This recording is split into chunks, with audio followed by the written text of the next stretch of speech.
How about me? Good. Go ahead, Mark. Well, we're talking about State Fair turnings, what we need, how Duane and I do some of the things we do.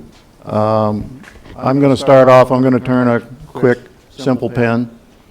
That's one of the hottest sellers at the State Fair. You know, for $3 you get a nice pen that you can show your friends at school, right? We have all kinds of blanks. Pick your blank. We've got kind of rustic ones, we got milled ones, we've got old broom handles, old shovel handles. There's a box of them over there on the cart. They're all drilled already, so it's a pretty simple deal. We are looking for somebody to help drill blanks too. Dave Urian and I think Dick Moyler have drilled blanks in the past, but we need guys to step forward and say, yeah, I'll take care of that for you. We've had enough blanks for a couple of years. We hadn't had to drill for a while. So got any questions on how to do it, talk to Dave. So I'm going to turn quickly a simple pen. Right, yeah. Maybe not so simple. I'm going to bead the one end. It's going to look like a honey dipper almost.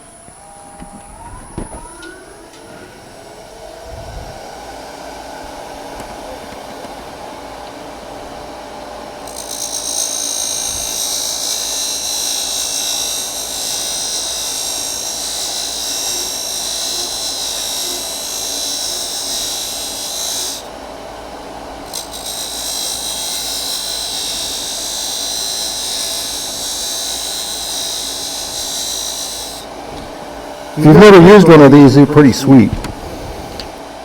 It's a Easy Wood Tools. It kind of echoes, doesn't it? Easy Wood Tools. I bought the whole set. It's like 4 or 5 different radius cutters.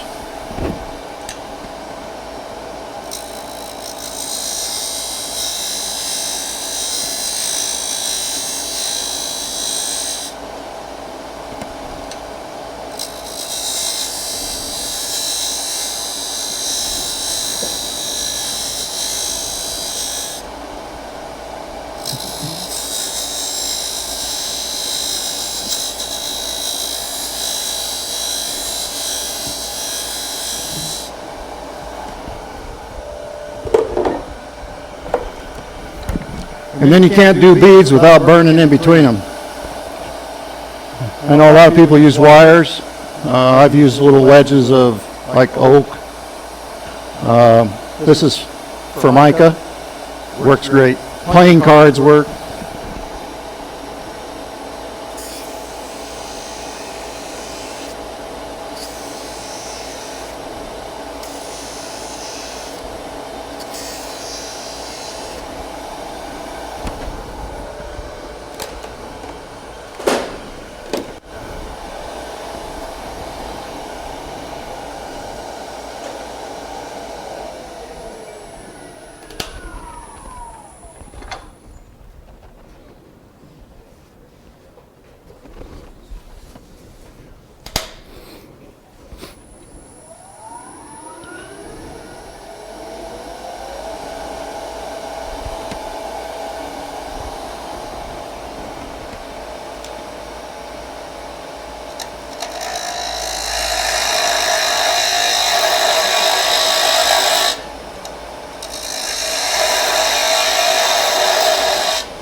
If anybody's interested, I'm turning about 3,000 RPM, 3,100.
If you notice, he's using a pin jaw set for on his scroll chuck.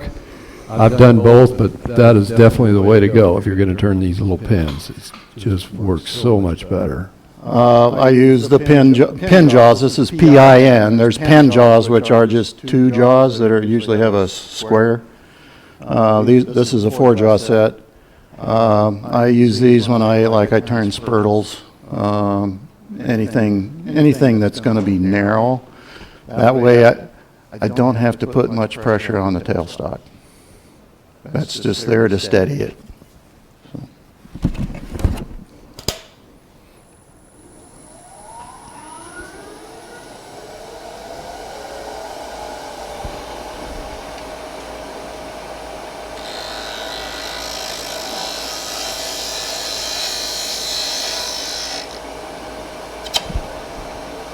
Don't do that.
Don't want to do too much sanding here, but got to do a little bit.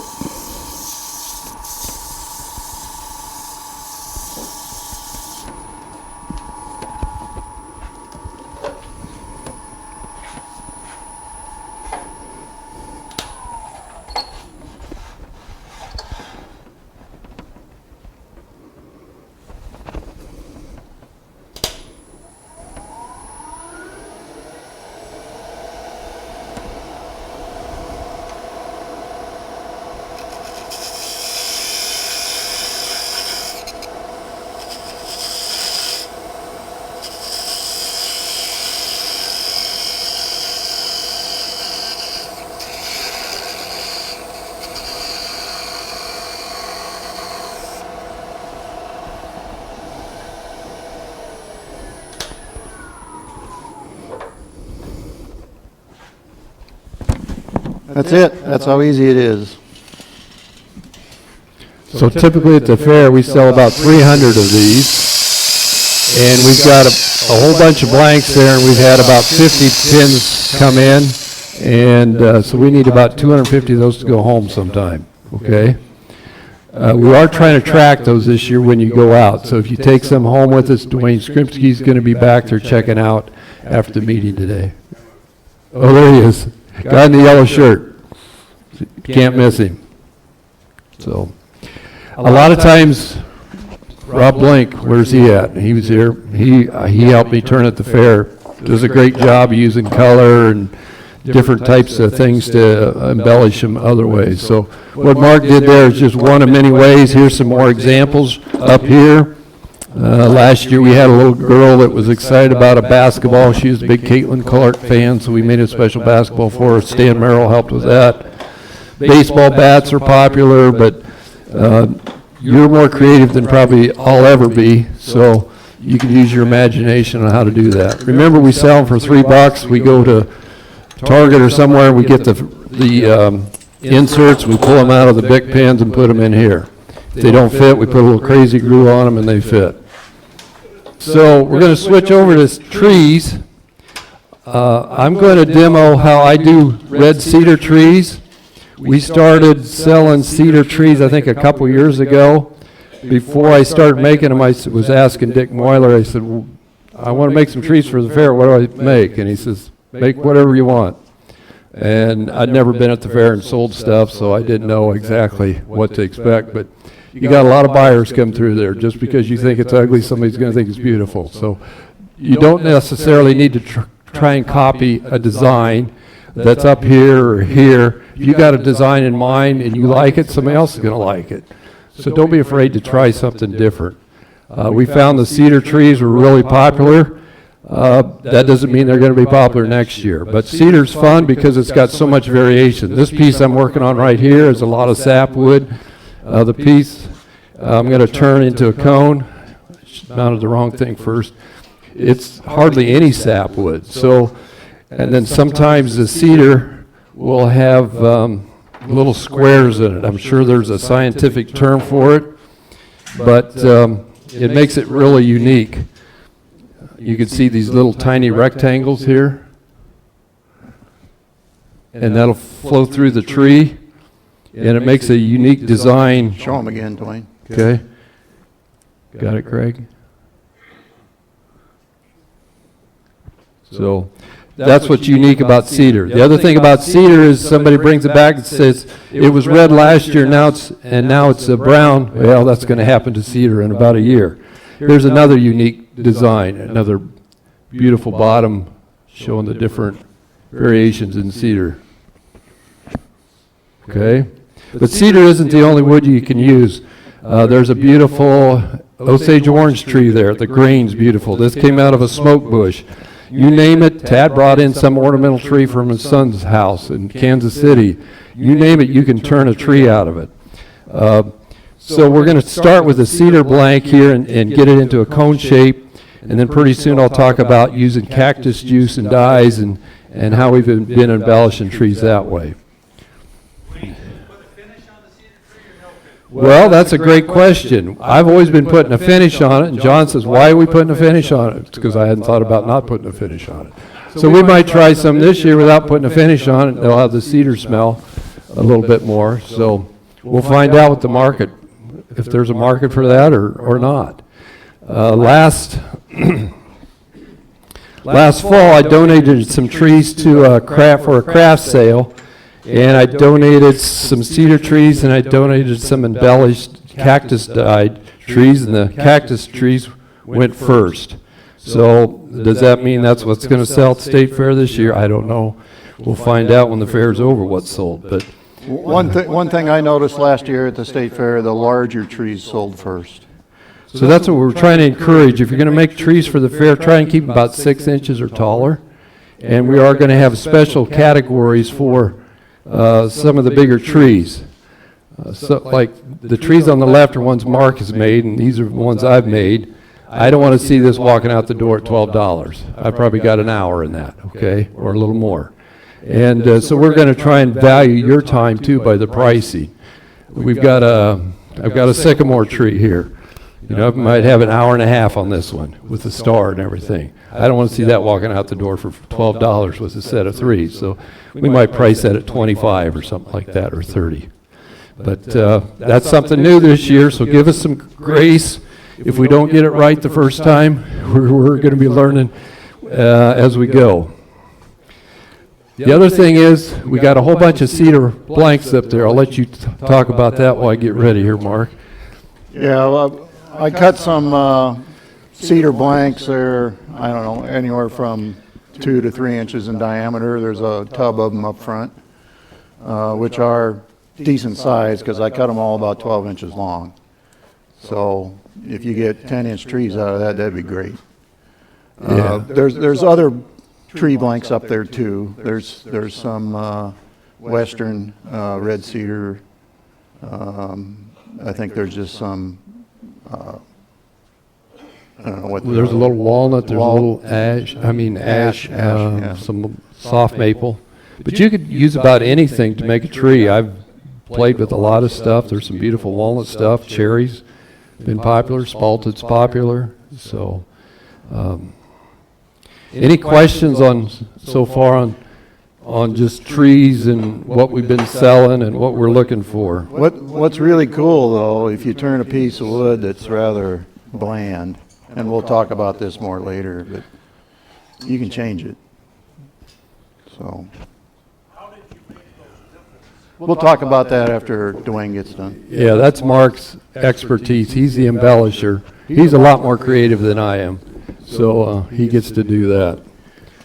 So first thing I do is when I get a blank, I get it mounted between centers, and we'll put a tenon on it, and then we'll switch over to using a chuck. As you can see, this cedar here, there's hardly any sapwood. That piece I'm going to be turning later, it's about all sapwood, so that's what makes it unique. And sometimes you can take and put them in a little crooked, so you got sapwood on one side and the purple or red on the other side, so you could use variations with the wood that you have. That's one thing too you want to pay attention to when you're chucking something up and start, laying out your center points. Sometimes the heartwood drifts off to one side. And if it's so a limb, center your piece of wood and keep it all so that you get sapwood on one side and you get the heartwood on the other side. and if it's a limb, the pith will be in a different spot than if it's a trunk. Right. So we harvested that stuff that we were ready to pass out last fall. We're going to be harvesting some more stuff this spring that we'll probably use next year. We probably won't be dry enough. What we're doing is cutting 5-6 foot lengths, putting anchor seal on the end of it, and letting it dry, just air dry, and it's ready in about 6 months. So it was all pretty dry, what I cut today. okay. Yeah.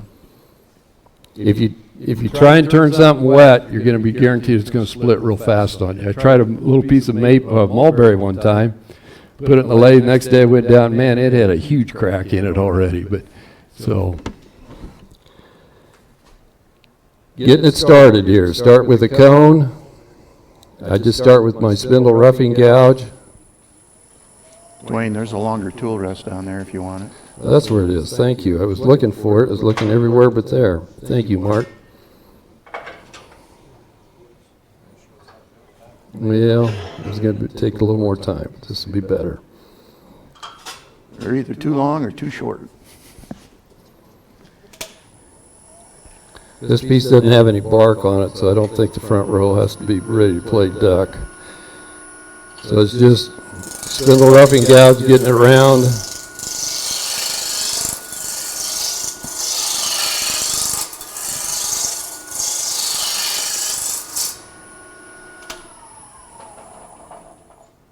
Got a little bit of bark there, but sometimes I like to leave the bark on the base for the stand.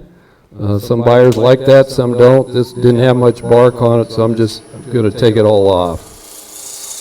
And some species will hold bark better than others too. Now I'm just going to start making it into a cone, riding the bevel down as I go. You can start to smell the cedar. Come on. Slowing down as I get to the tip because the spindle roughing gouge doesn't like that grain as well down there at the tip, and it's not spinning near as fast.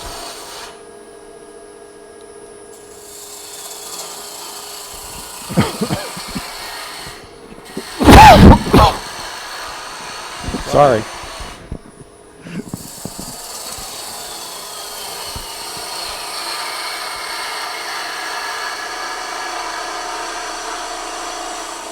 Got one more pass and I'll have it here. This piece is turning nice. Every once in a while you'll get a piece of cedar that's just looks good on the outside, but you get into it, it's just weird. The grain's funny, it's just punky, it's no good, throw it away and start over. The stuff grows on trees, as Dick Moyler says here, and there's lots of cedar around.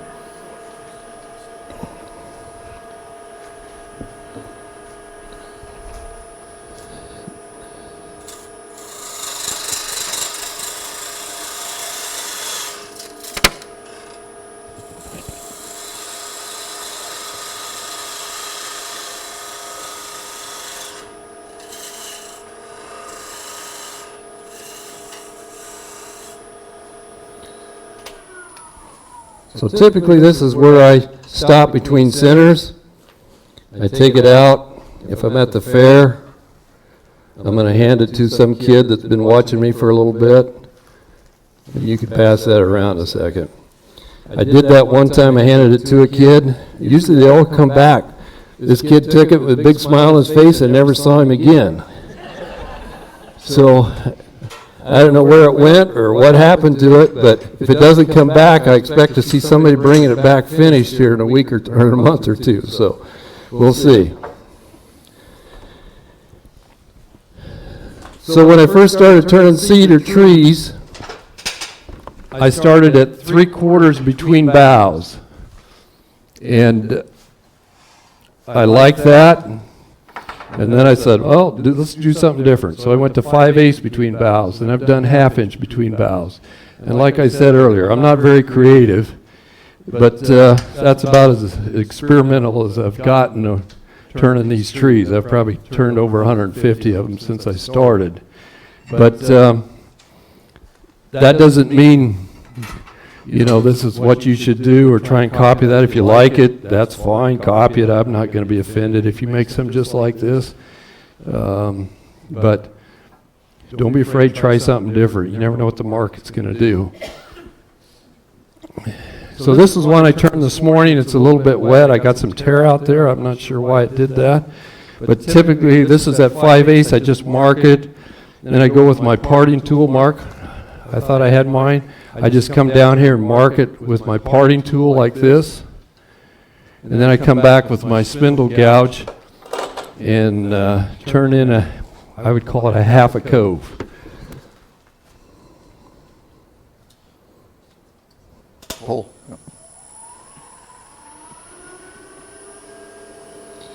And with a 1/2 inch, that's usually 2 passes. 3/4 between the two, between the boughs, it's usually 3. See how I'm holding the tool up against my body? I get it started. And swing, swing. And I'm totally closed with my tool as I come in. I'm starting about, halfway open here. As I get down underneath that bough, closing it up. Looking over the top to make sure I'm kind of got a 1/2 cove going on there. I'll clean the rest of that up with a my detail gouge here in just a little bit.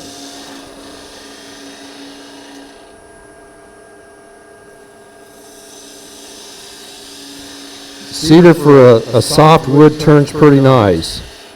You got to be careful though with turning these 1/2 coves. You don't get to burnishing the wood underneath it with riding the bevel too hard. And if you do that, you need to take and just cut that burnish mark out with your tool, otherwise it's just going to stay there. You can't hardly ever sand those out. And I've learned the hard way why and how to do that. Whoops. Got away from me. We're tied. Yeah. Get to talking and not concentrating and then you get in trouble here, so. I've got a spindle detail gouge that I use for this cleanup. I just bring it back in behind the bow here and cut it in. And just work on that little corner. That's all I'm doing with this gouge. Now, if you go look at my trees and then go look outside, you probably won't find a tree that looks really like that. You know, maybe your spruces. But I was kind of wondering what kind of species this is. I was looking through grandkids' coloring books and I found one right there. It looked about like these. I don't know what kind of scientific name that would be. Rob Wallace could probably throw us one out to us if he wants to, but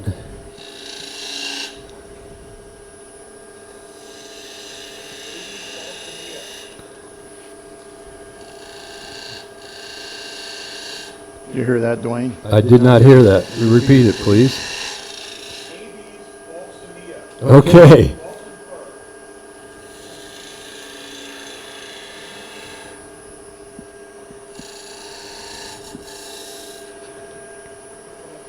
Now I'm just looking over the top to see if I got any. My coves are pretty close. If they're pretty close, we're ready to do a little sanding.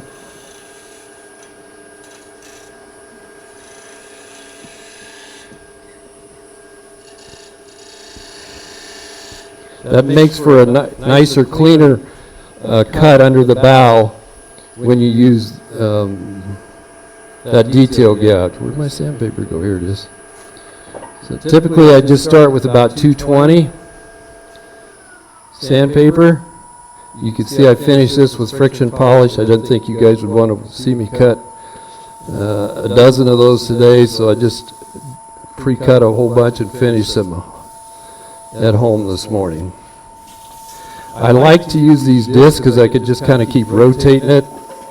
I didn't get that one very good. I'm going to do that one a little bit more.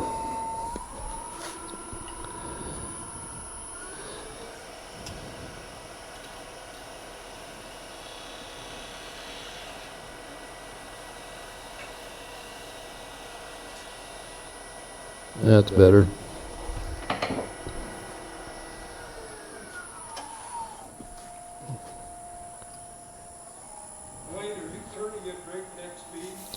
I wasn't turning as fast as Mark was. I don't know what I was at. Probably 2,000 maybe when I was. Yeah, but I had a smaller diameter. He had a smaller diameter, so that's to be expected then.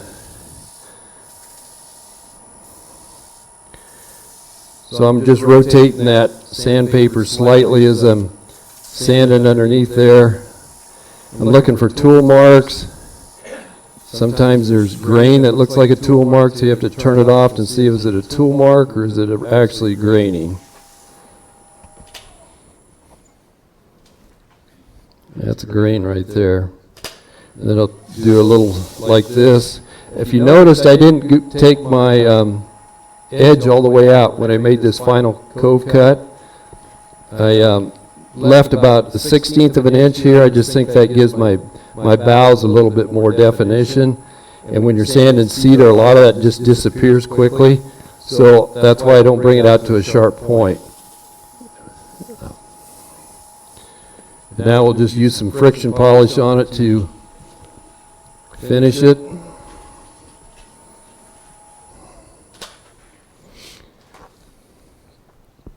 I like to do is just turn the lathe off and get it all wet with my friction polish, then come back and turn it on and get the final shine on it.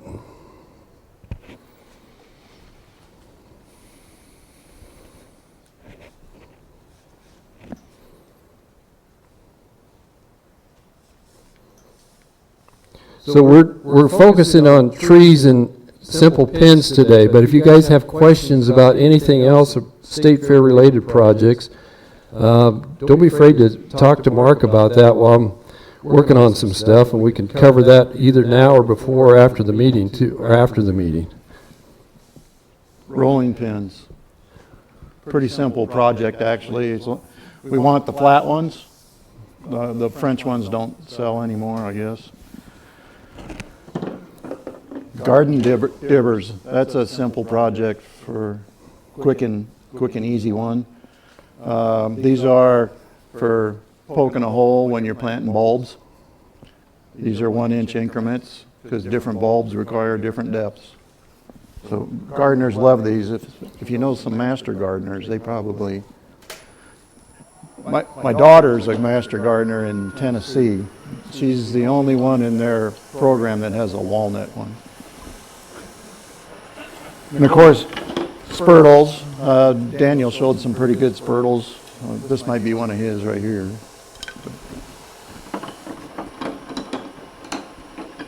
All of those toothpick holders. Pretty simple, 1-inch hole, 1 inch deep. You can make any shape you want. Just remember you got toothpicks sticking out of there so you don't want it tipping over. I finished these with shellac on the outside, but I left the hole naked. So in case people are worried about that food contact. Duane talked about the shape of his boughs. You know, here's another example of a different shape. Just a little, maybe simpler. And then you can get exaggerated. And I did this one because of the grain on the Osage orange. This is out of your barn, Leroy. Had to show that off, so needed a little more bow to it. Yeah. So now I'm ready to finish the top, and if I'm going to put a star on top, I have a friend that had a laser, and he cut me a bunch of cedar Oh, that's how you made them. stars out using his laser. If I was going to put a star on top, I'd just kind of make a toothpick in here, drill a hole in that star, and glue it on. I'll just make a quick tree topper here of some sort. This is where you got to get careful.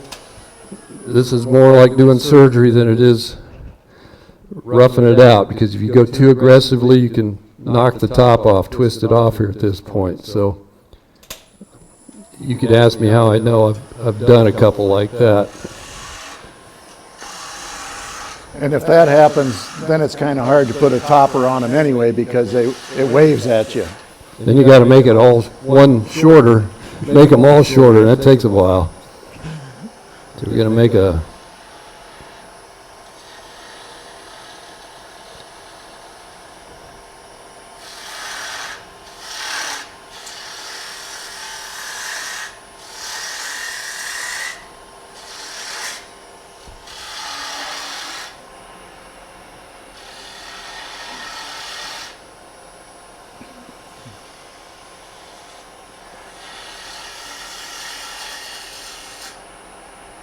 So you could put a little ball on top of here.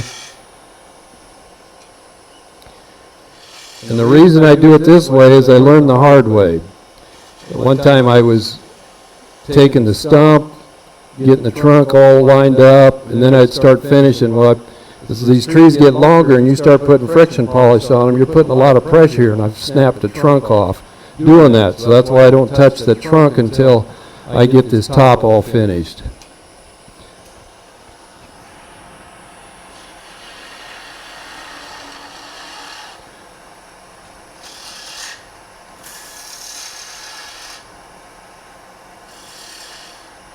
Now I'm just trying to roll a bead here on top for a ball. Get it to about the right size.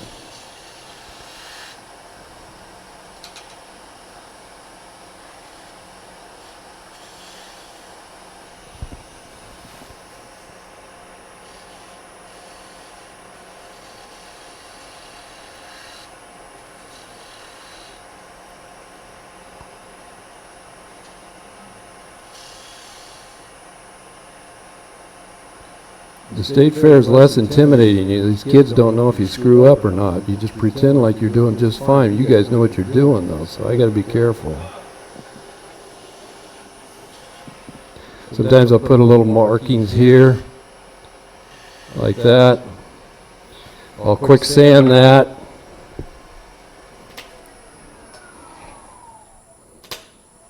And put some finish on it, and then we'll part it off here, finish the trunk.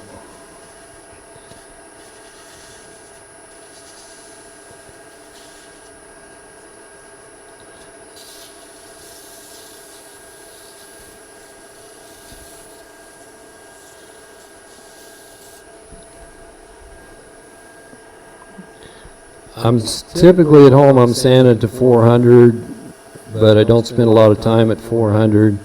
This is 320 I'm using just for the save time today. I'm going to just stop at 320 here. We'll go ahead and top that finish off. If I was at home I'd be grabbing my air compressor and blowing it off quick, but I don't have that luxury here.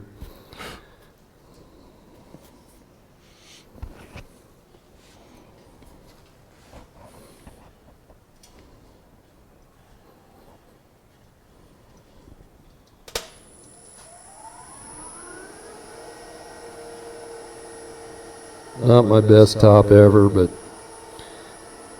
not my best audience ever either, maybe.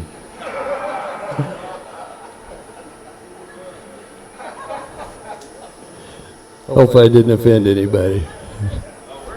Okay.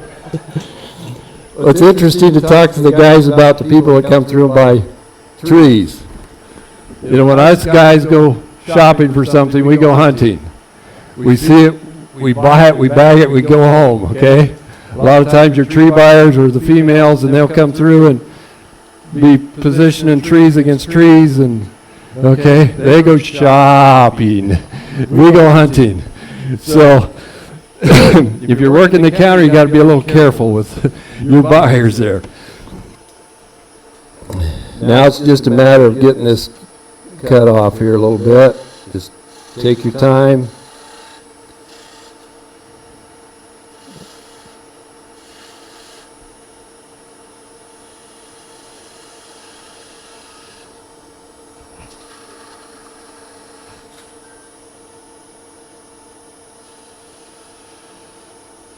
Okay, that's gone. So here's a tree I made when I was first starting. These are fun to make with grandkids. They're easy to do. You just take a parting tool, make slices. But if you look at it, my topper's not in the middle. Well, I was pulling my tool rest away, and this being the center of a tree, it's going to have some stress, and it went a certain way, and now my topper's not. So that's why I keep this tailstock up against that tree for as long as I possibly can so I can keep it centered.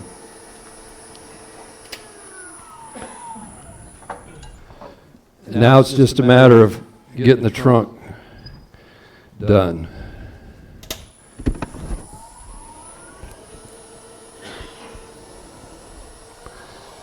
Some people like a longer trunk. I'm more shorter trunk. We never had a lot of presents when we were kids, so it didn't have to be very tall.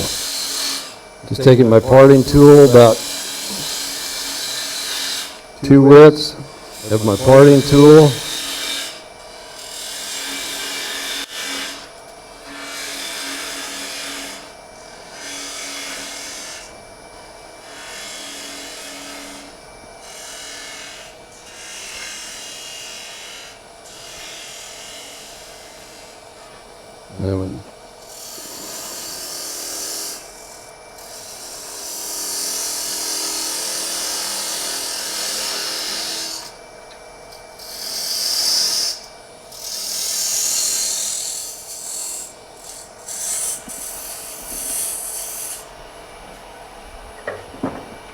Just take my detail gouge now. Let's see if we can roll a half a bead here or some sort.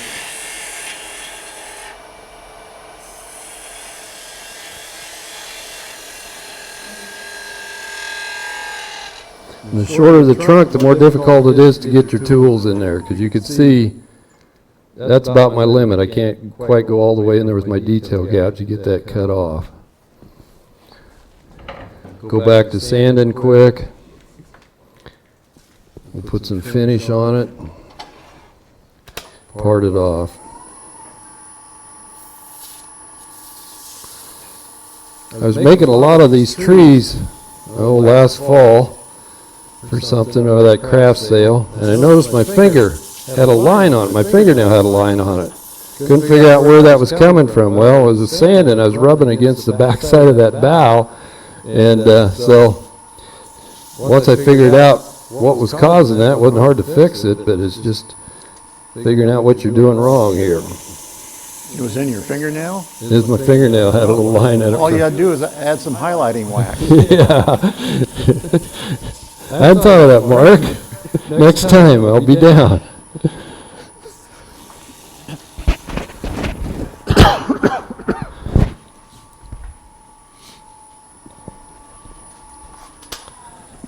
Go back to the friction polish, keep shaking it up. If it was at home, I'd probably finish it a little tighter than what I am right now.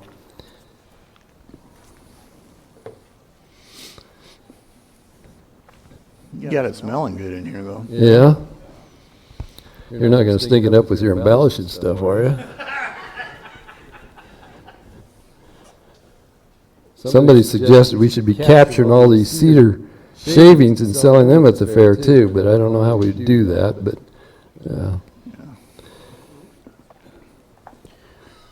Put them in Ziploc bags. Yeah, there you go. A DIY 2x4. Yeah.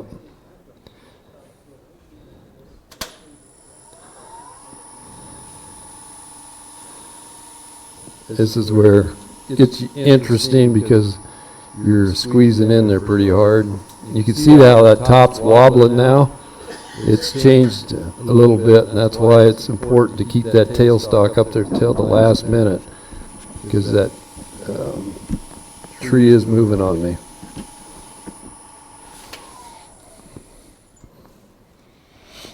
I'm going to borrow your parting tool here, okay, Mark? Since I left mine at home.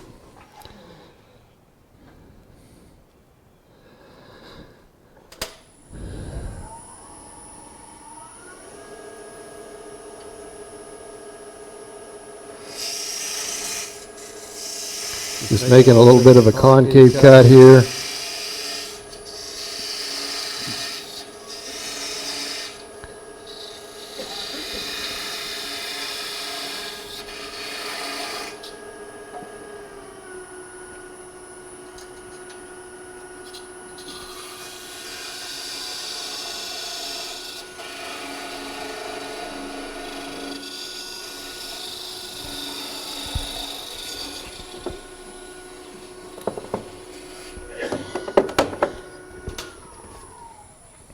Then I've got this little sander at home I use to sand the bottom off.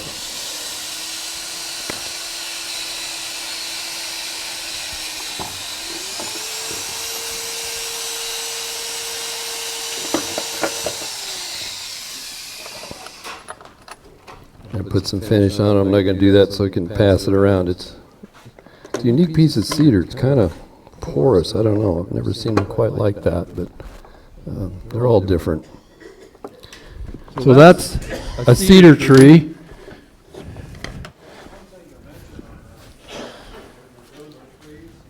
Next iteration of my Christmas tree experience is starting to use cactus juice. That's a wood stabilizing thing that you put in a vacuum pot, and you use a vacuum pump to get this cactus juice soaked in there. So the key to cactus juice is to get your wood perfectly dry, zero moisture in it. You put it in a toaster oven, and at about 220 degrees, you're trying to get that water to boil out of there, and you write down how many grams it weighed before you go in, and you put it in for an hour. You take it out and weigh it and see what your grams are. And if your grams are going down, you put it back in for another hour. And if your grams are still going out, you put it in for another hour till it reaches, it doesn't lose any more weight. Then you know you got all the water out.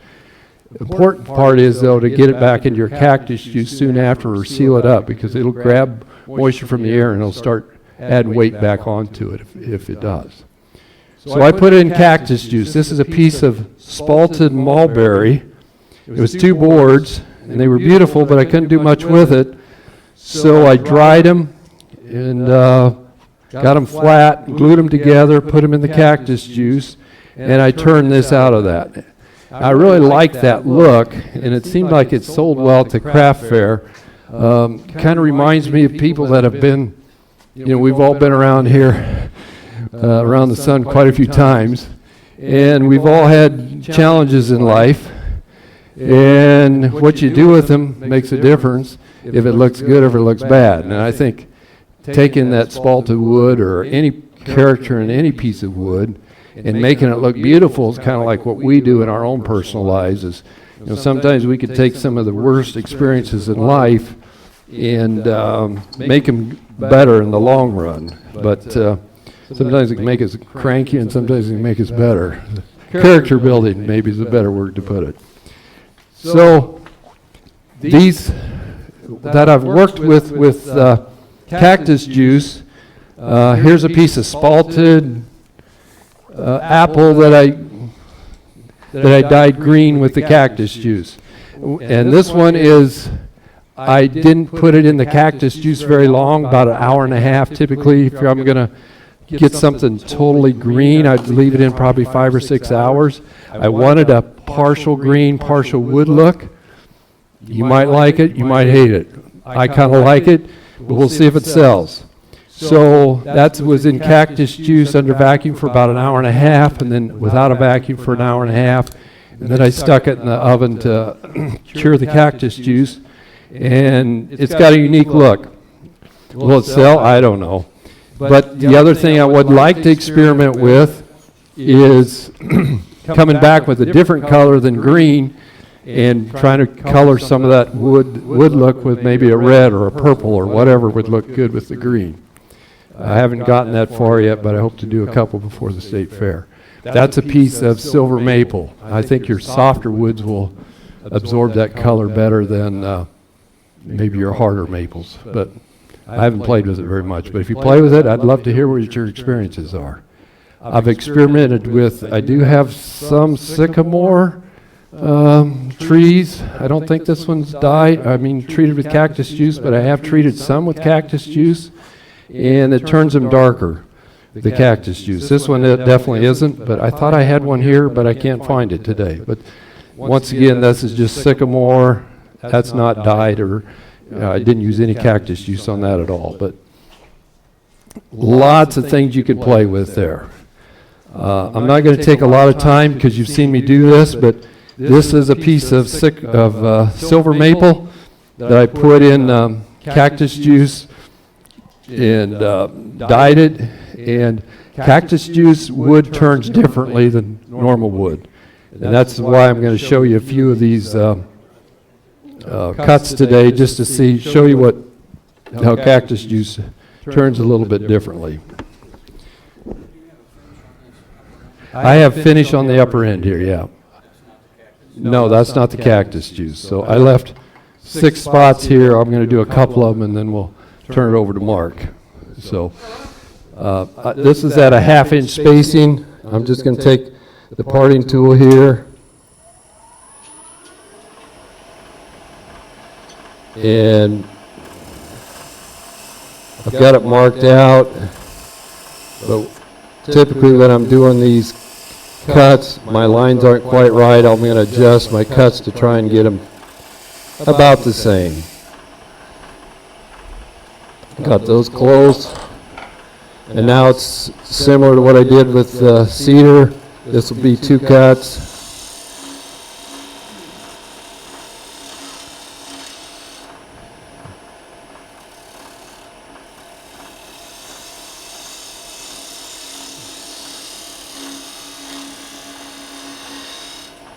One thing about wood you could see I don't have chips, I have more just shavings, more powder, okay? You can scrape this wood, I'll show you that in a little bit, and it really doesn't get you a lot of ingrain tear out or anything like that. It scrapes pretty nice.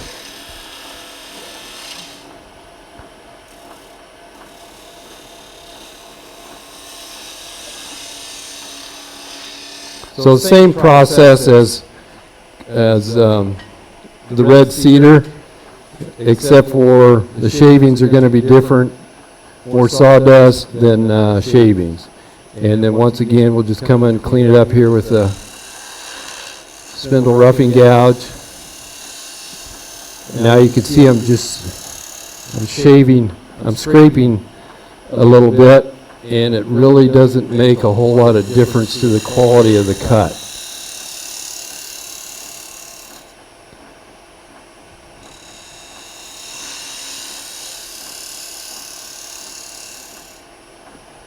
And then I would come back and sand that. I tried to get my marketing specialist, that's my spouse, to put a gold shiny thing on top, and she didn't think that would look good. So my marketing agent said I shouldn't do that. But maybe that'll work. Somebody brought some in today. It had a really nice top. I can't remember who, but somebody brought some in that I liked that look. So that's really quick coverage on using cactus juice and dyes on on wood for Christmas trees. I'm doing it. We expect, I probably got a couple dollars worth of cactus juice in each one. I've got an extra couple steps in each one because I'm using cactus juice. We expect these to bring more money, at least I do anyway. Well, as Dennis said, we're going to talk a little bit about embellishing, and there was a question earlier about this tree in particular, I think, but it also applies to this one. It's a little more subtle. What I usually do is I turn the tree, and I'll put several coats of sanding sealer, a shellac-based sanding sealer on it. And then these are all with a carbide burr. Spin it, make a hole.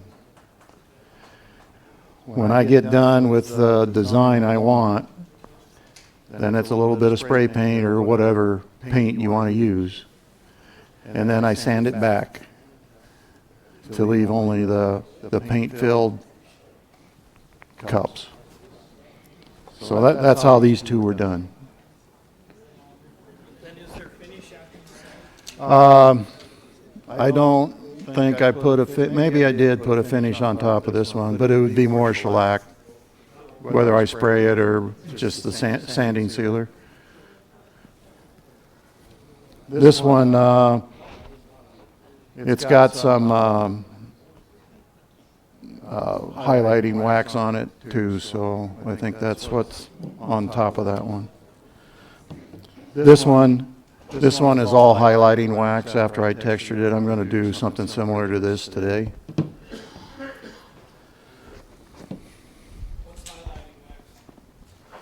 Well, if you hold on a minute, I'll show you. It's wax that highlight.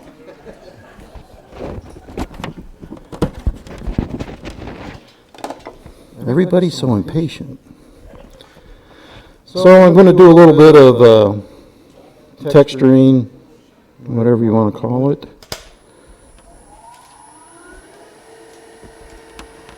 $1,500 RPM if anybody's asking. This is a point tool.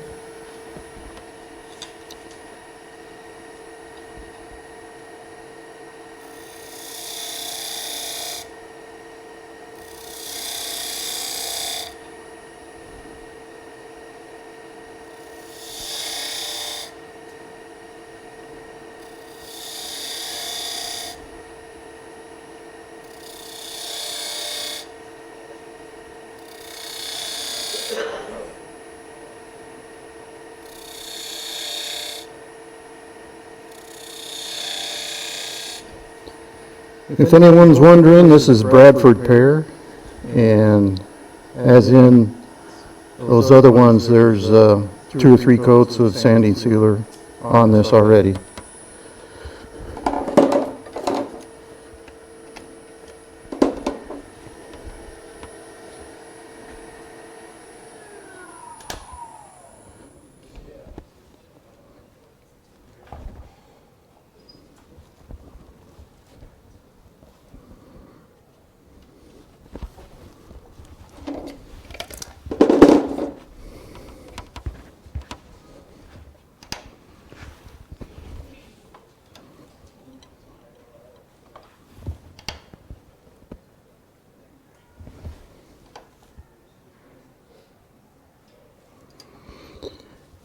This is a Sorby texturing tool. You gotta have it on center for it to work right.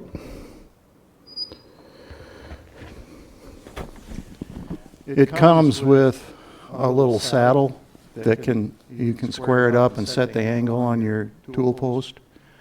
I use that if I'm using my spiraling tool, but I've just got the texturing one here and here, and I want to, especially when you're changing diameters like this, you want to maybe change the angle of your tool. So rather than loosening a bolt at your workbench and then coming back over and then going back and loosening it and coming back, it's just as simple as to hold it and turn the angle you want manually. These don't run very fast.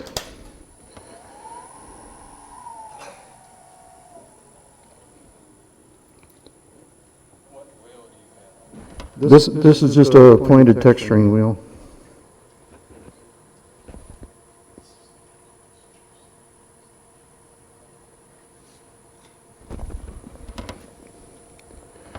And I'm running 480 RPM.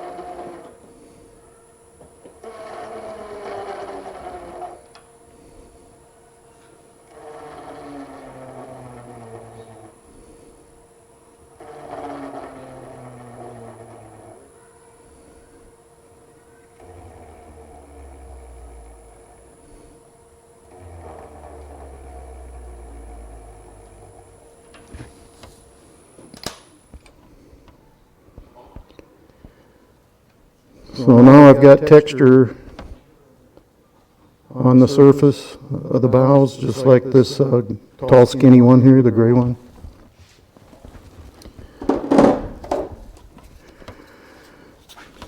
Then I do a little sanding in both directions just to denib it, because both the point tool and the texturing tool raises the grain a little bit.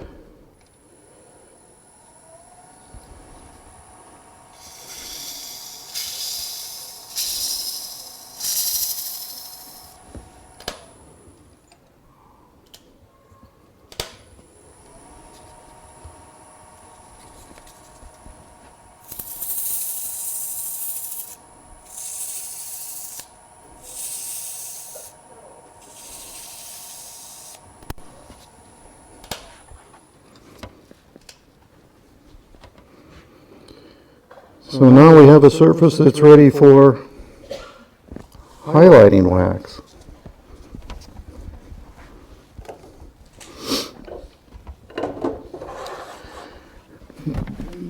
There's all kinds of things that I find that work for something like this. I'll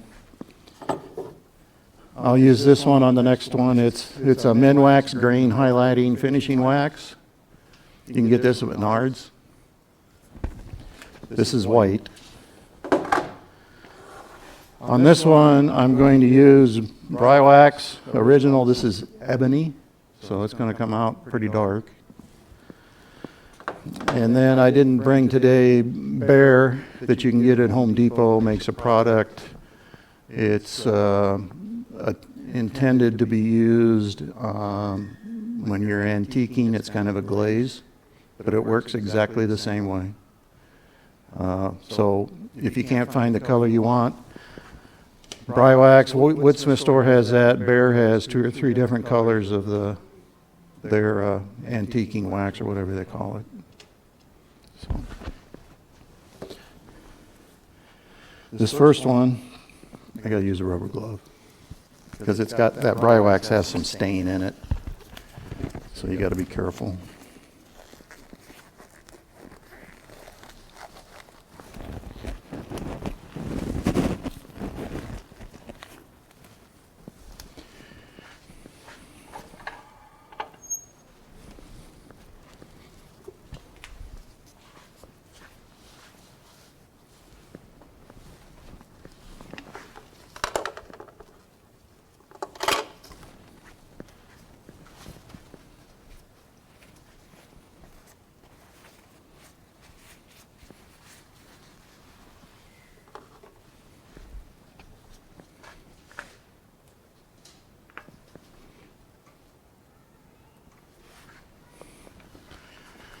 So this I usually wipe on this way,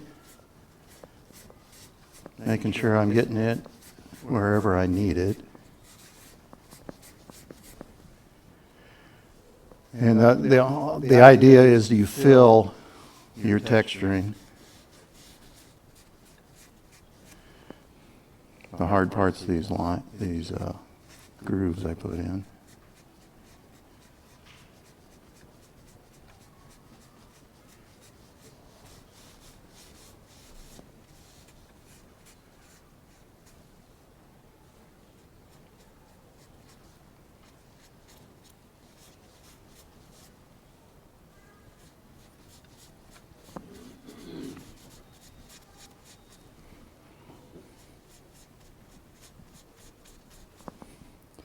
Probably not going to try and fill that wormhole.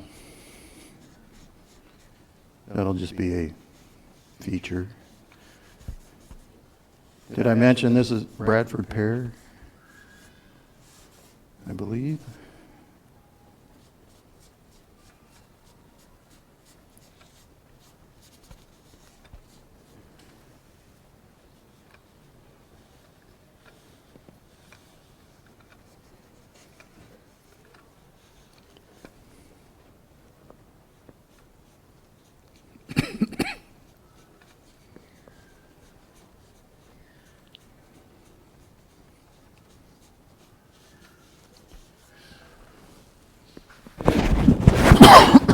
Excuse me.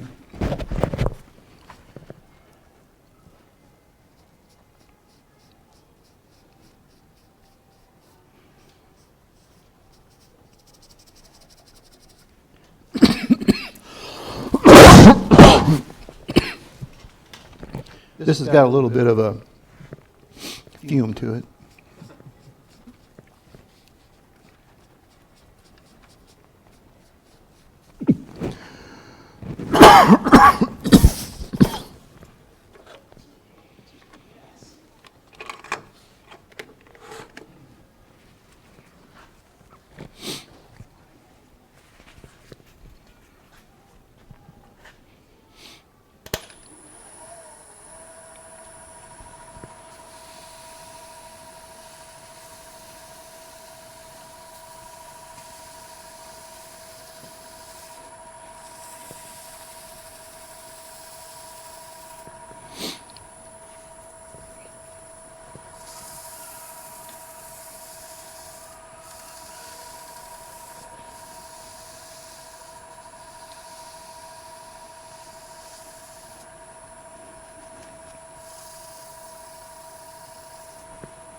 And then this is a Scotch-Brite polishing pad.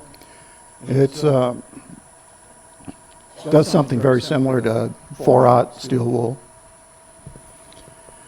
So we turn it up a little higher.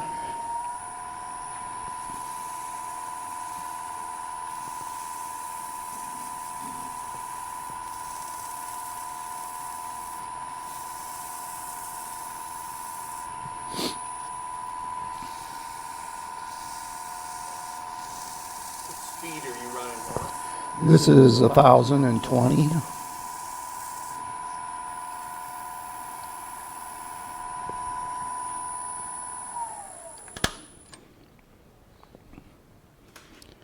So that's what it does.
I always concave the bottom of my trees.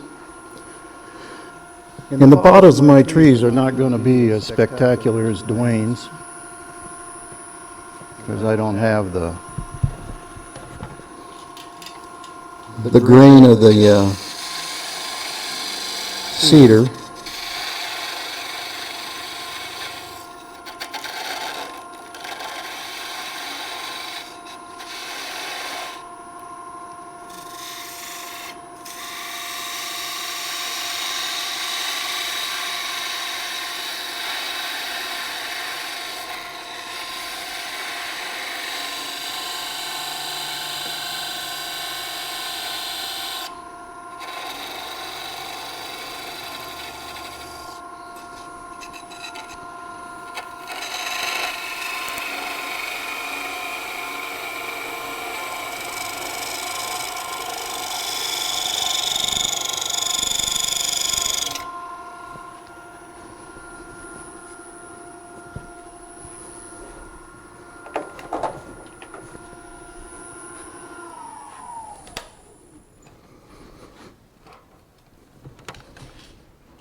I'll still have to put finish on the bottom and the top here. I'll pass this around. I would suggest you hold it down here.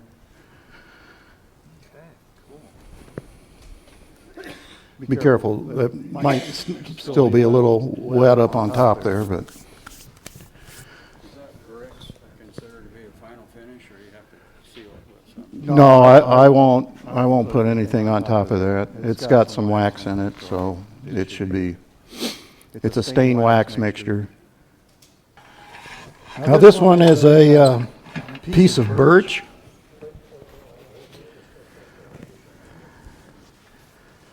That I lit on fire. I didn't think it was a good idea to do that here today. But basically it's you take a torch, a propane torch, and just spin and then light it up, and you get some cracks. Before you do that, make sure you blow off all the shavings and sweep those up. I'm not speaking anything by experience there in the negative, but you just never know. Seen it on our YouTube video, didn't you? No.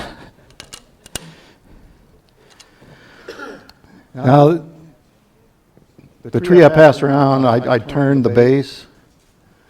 This one, the trunk had a decent shape, and the bark just kind of fell off, so I just left that shape there. So it's kind of a different natural edge, I guess.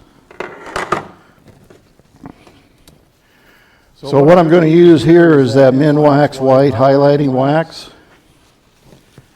Again, after I charred this one,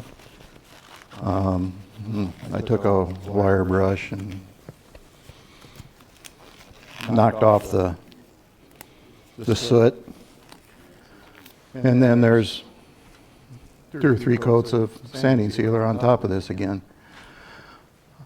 I've done it this way before, and I get very similar results using India ink. So if the fire scares you, India ink works just as well. You can get little tubes of India ink at Hobby Lobby or someplace like that. Michael's probably. So take your pick. The one thing burning does sometimes, it does take out the grain, the early wood and the late wood. The early wood's the soft one. Is that right? Yeah. So you can get some features if you got the right piece of timber.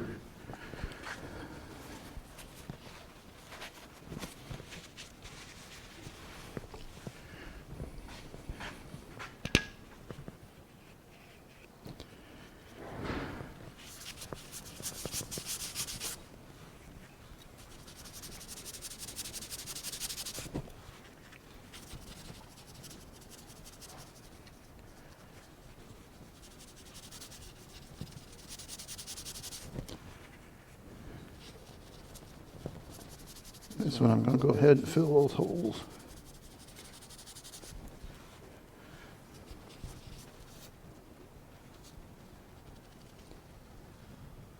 I'd like to say this highlighting wax goes a long ways, but depends how much texturing you put on there.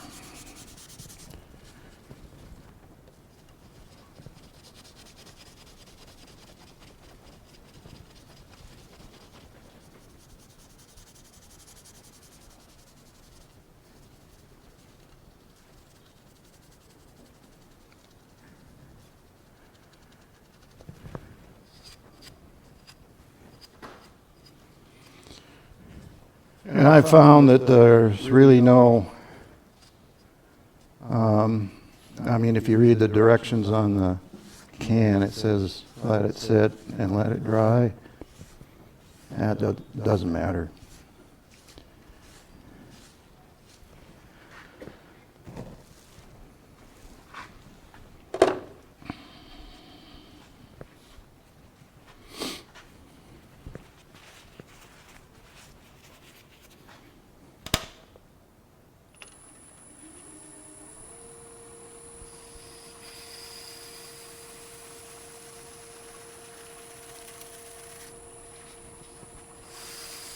So what I'm trying to do here is wipe off everything on the top, basically.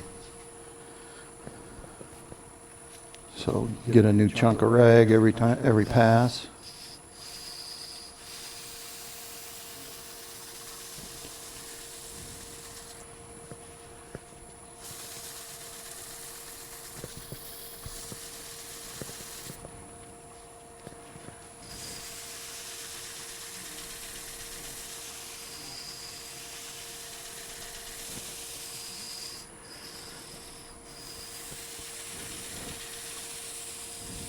I tried something a little different on this one. When I wire brushed, I went circumferentially around and around instead of top to bottom.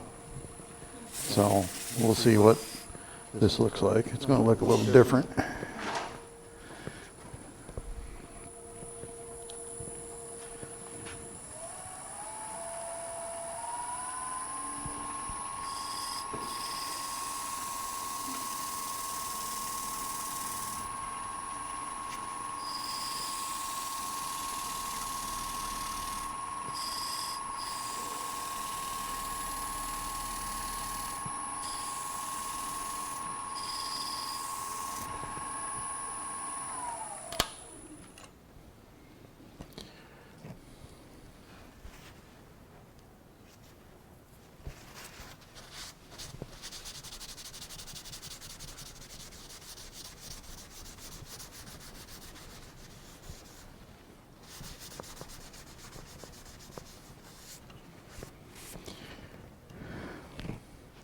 It's kind of subtle, but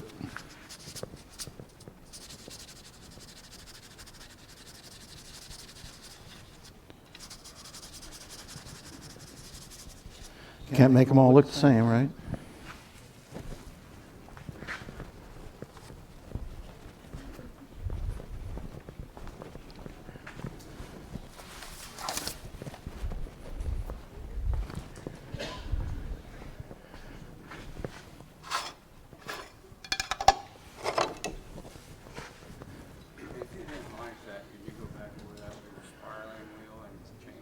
Yeah, that's one nice thing about this. I mean, you could always sand it down and, or take a light pass with your gouge and start over.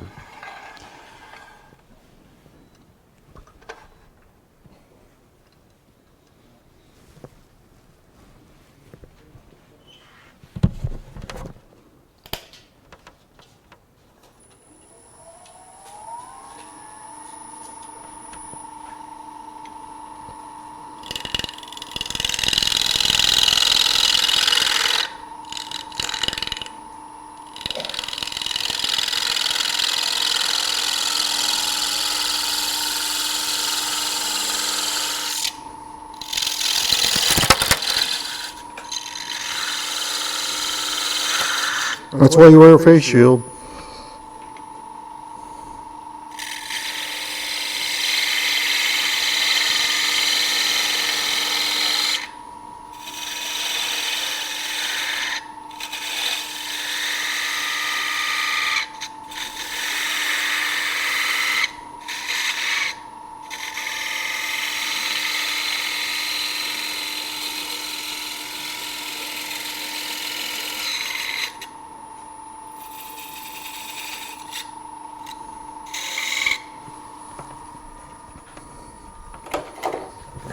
Duane, I'm going to use your parting tool.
Nice work, Mark. I always like seeing what he comes up with.